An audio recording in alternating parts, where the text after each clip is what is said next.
Hey, all the future assistant professors, welcome back to English by Pooja Singh. And if you have given your UGC NET paper 1, yes, exactly, shift number 1. So this paper is for you. This is not just the analysis, this is the complete decoding of UGC NET paper 1. And also I have explained with the future references also. And if the topic is not clear, I have tried to explain that also, communication model, Bloom's taxonomy, and so many things. You will get additional information for your upcoming shift. So if you are going to give your UGC NET paper 1 on 3rd, 4th, 5th, 6th or 7th January, this video is must for you. So watch till the end and let's get started without any delay. And thank you so much for today I completed my 10k subscribers, so thank you so much for your all well wishes, and thank you so much. So let's get started. UGC NET analysis first shift 2026 from unit 1 and unit 2 teaching and research aptitude. I've got like my students messages, so I have made the exact PYQs. Okay, so in Bloom's taxonomy, which cognitive level is associated with the ability to justify your stand or decision? I have already made like all 10 units PYQ, and I have mentioned this exact particular PYQ. So it is very important that you watch that video. Please watch that video. That's very, very, very important. Okay, so the answer is evaluate. So you have to, I'll show the pyramid. In the pyramid shown, evaluate involves appraising, judging, defending a position based on the criteria, right? This is the Bloom's taxonomy, and you have to be very particular about that knowledge is there, comprehension is there, application is there, analysis is there, synthesis is there, evaluation is there. So you can also, there is also one Bloom's taxonomy. There you will get a lot of on that. Here it writes remember, and that's recall and the basic understanding. Then it comes understand. You have to understand things. Then how you are applying things. Then again it analyze, how you are going to analyze situations. Then evaluate. And then at last it comes creating, how you are producing the new thing. So this is based on the criteria that how you are going to take a stand or a decision, right? This is very important. You can take a screenshot of it. Then moving forward to the next question. Which of the following is not a technique associated with probability sampling? So again, sampling is very, very important. How you have to understand sampling question. So stratified random sampling, systematic sampling, snowball sampling, then cluster sampling. So which you have to, it is not associated with the probability sampling. So it is the snowball sampling. Very very important, आपको बहुत ज्यादा important है, ये आपको समझना पड़ेगा. आपको यहाँ पे बता देते हैं. सैम्पलिंग टेक्निक्स का दो होता है. सैम्पलिंग टेक्निक्स दो होता है. एक होता है प्रोबेबिलिटी सैम्पलिंग जिसमें आपको पता होता है, और एक होता है non probability sampling. Probability sampling में आता है सिंपल रैंडम, दूसरे में आता है स्ट्रेटिफाइड रैंडम, तीसरे में आता है क्लस्टर्ड सैम्पलिंग, चौथे में आता है सिस्टमेटिक सैम्पलिंग, और फोर्थ में आता है मल्टी स्टेज सैम्पलिंग. और इसमें आपको क्या पता है, प्रोबेबिलिटी सैम्पलिंग में आपको पता होता है कि हाँ ये एक पर्टिकुलर पॉपुलेशन है और इसमें से हम एक 10 लोगों का भी निकालेंगे तो मेरा सेम प्रोबेबिलिटी आएगा. नॉन प्रोबेबिलिटी सैम्पलिंग में क्या होता है, कोटा होता है, जहां पे फिक्स कोटा होता है, हमें नहीं पता होता कैसे वहां पे होगा. फिर स्नोबॉल, जहां पे कुछ नहीं कर सकते हम, स्नोबॉल सैम्पलिंग. उसके बाद जजमेंट सैम्पलिंग. अब जज कौन सा, 4 जज बैठा हुआ है, वहां पे कौन सा क्या डिसीजन, सब जज का तो एक सैम्पलिंग नहीं होता. जजमेंट सैम्पलिंग वो भी वो हो गया. फिर convenience sampling. So these are the sampling techniques, very very important. Okay, snowball sampling में क्या होता है, according to the sampling chart, snowball sampling is a non probability technique. It is relies on the existing subject to recruit future subject from among their acquaintance. Now moving forward to question number 3. So when data is not normally distributed and the sample size is small, जो data है वो normally distributed नहीं है और the sample size is very small, which type of statistical test should be used? Metric, non-parametric, standard t-test or person correlation? The answer is non-parametric test. Non-parametric test क्या होता है? It tests like Crucial, Wallace or Mann and do not assume a normal distribution like the bell curve are ideal for a ranked or non-numeric data. Now आपको ये भी बता देते हैं थोड़ा सा, पैरामेट्रिक और नॉन पैरामेट्रिक टेस्ट में क्या डिफरेंस होता है. पैरामेट्रिक क्या होता है, इसमें हम अज्यूम करते हैं, ठीक है, वी अज्यूम थिंग्स.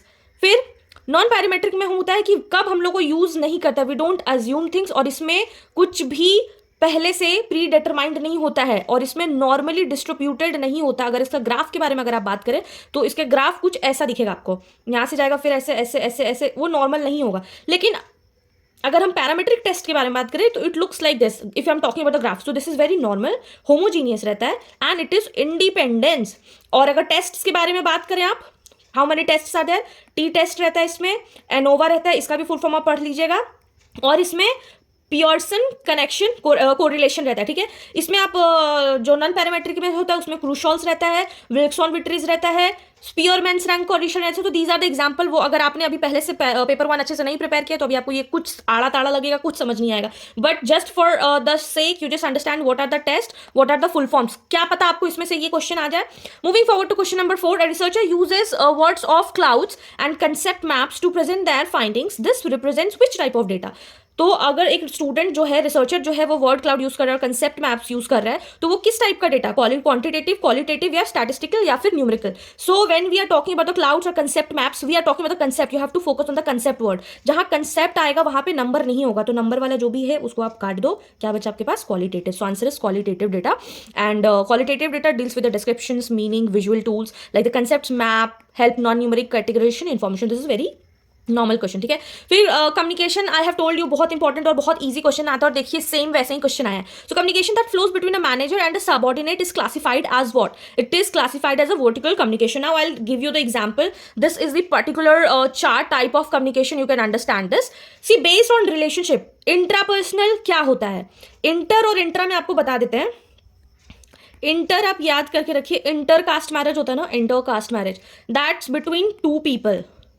तो जब आप दो अलग अलग लोगों से बात कर रहे होते हो तो वो होता है इंट्रापर्सनल, ठीक है। इंट्रापर्सनल होता है जब आप खुद से बात करते हो, सॉलिलोकी टाइप का हो गया, ठीक है। ट्रांसपर्सनल जब आप गॉड से बात कर रहे हो, group group, mass mass. So these are the based on relationship, okay.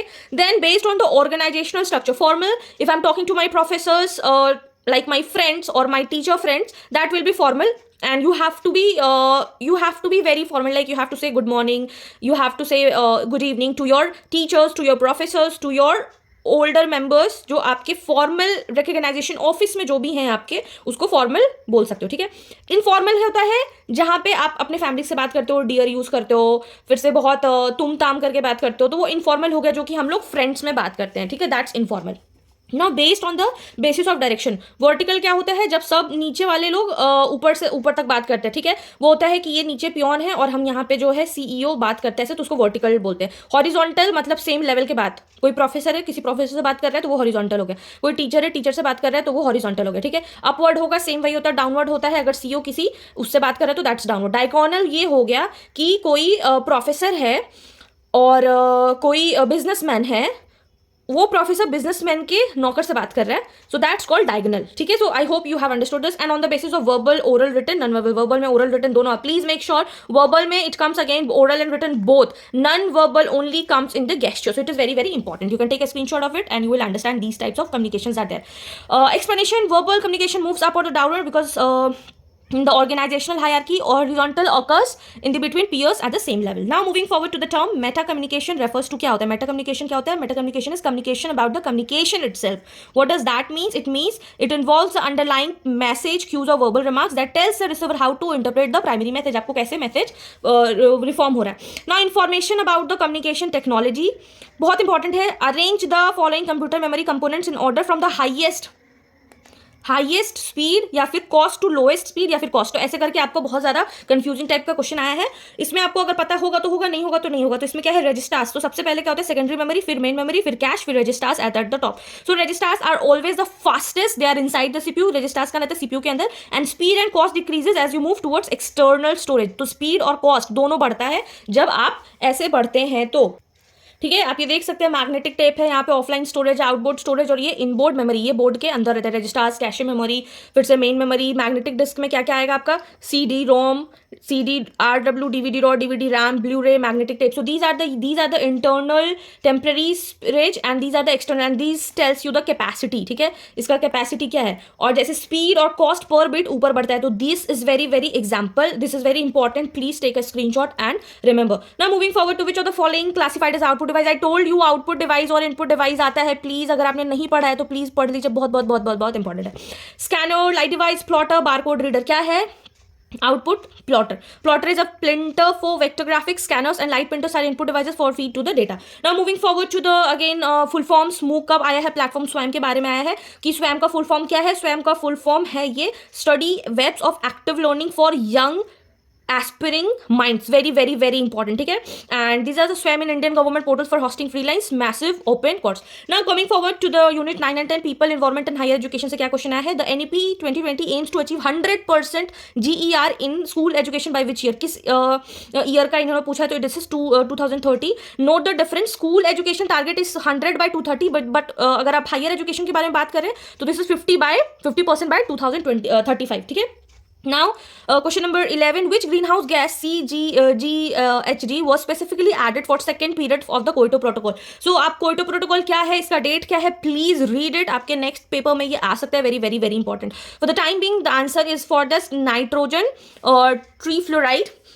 trifluoride, and NF3 was added in the second commitment period due to its high global warming potential and increasing industrial uses. Very very important. I have already made a video on the greenhouse gases and everything. So please, greenhouse gas effect क्या होता है, greenhouse gas क्या होता है, solar radiation आता है और कैसे ये निकल के जाता है, how it is radiated back to the earth. This is very very very important for you to understand all the important. I can write you that other greenhouse, carbon dioxide आपको पता होना चाहिए, मीथेन पता होना चाहिए, ठीक है.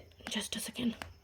Methane, then nitrous oxide, then hydrofluorocarbons, then perfluorocarbons, PFCs, then sulfur hexafluoride, then nitrogen trifluoride. These are the very very very important green house gas. ये आपका फॉसिल फ्यूल से होता है, डिफॉरेस्टेशन होता है, इसकी वजह से ये होता है. Life stocks, landfill, natural gases, N2O होता है आपका, एग्रीकल्चर के होता है, फॉसिल फ्यूल से होता है. फिर ये आपका इंडस्ट्रियल गैसेज होता है, और जो हमारे रेफ्रिजरेटर्स होता है, फ्रिज, उससे भी होता है. ये PFCs जो होता है आपका, ये होता है अल्मोनियम प्रोडक्ट, माई बैड, ये अल्मोनियम प्रोडक्ट्स में होता है. SF6 जो होता है ये आपके इलेक्ट्रिकल में होता है और इंडस्ट्रियल गैसेज में होता है, ठीक है. और NF3 होता है ये सेकंड वाले में जो अभी हमने पढ़ा है, और ये भी इलेक्ट्रॉनिक्स के मैन्युफैक्चरिंग में होता है. तो please read is very very very very very important. Now moving forward to the next question. The Kothari commission always in trend, हमेशा रहता है. 1964 to is most famous for recommending which structure, कौन सा जो अभी आया था, कौन सा स्ट्रक्चर आया था, 10+2+3 system. What does that mean? The Kothari laid the foundation for 10+2+3 which allowed student for India for decades. जब तक अभी NEP आया तो ये NEP इसको रिप्लेस किया है. Now in the comment section you will tell me कि NEP कौन सा स्ट्रक्चर लेकर आया है, ठीक है. Under the Sustainable Development SDGs, Goal 4 refers to what? No poverty, gender equality, quality education, clean water and sanitation. तो it is quality education. SDG 4 क्या रिमेन करता है? Inclusive और equitable quality आपका education होना चाहिए, and promote lifelong learning opportunities for all. This is very very very important. So that now I will tell you the topics which I did not get the answer or question exactly, so I have written for you that.